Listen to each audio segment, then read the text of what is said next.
السلام عليكم، عاملين ايه؟ النهارده ريفيو جديد. هقول لكم فيه رايي وهقول لكم المنتج ده كويس ولا لا. الفتره ما بعملش فيديوهات، بس ان شاء الله هرجع اعمل قريب.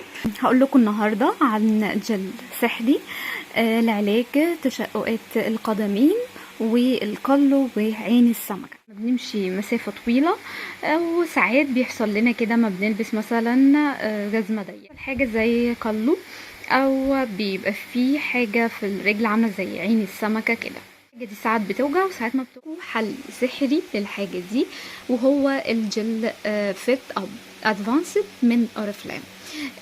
الجل ده فيه مكونات ايه تخليه جل مفيد جدا؟ زي ما احنا شايفين اهو، الجل فيه ساليسيليك اسيد وفيه زيت شجرة الشاي وفيه الفيتامين اي.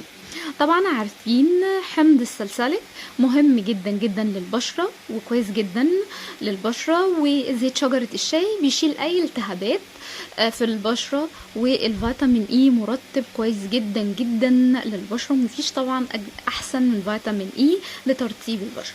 فعشان كده الجل ده هينفعنا جدا في فصل، عشان رجلينا في الشتاء الجو بيبقى بارد فبتتعرض لتشققات كتيرة، فهتستخدمي زي حبة البسلة بالظبط من الجل، وتدهنيها على مكان القلو او مكان التشققات او مكان عين السمكة، وما تمشيش طبعا، تسيبيه لمدة 5 دقايق لحد ما الرجل تتشربه.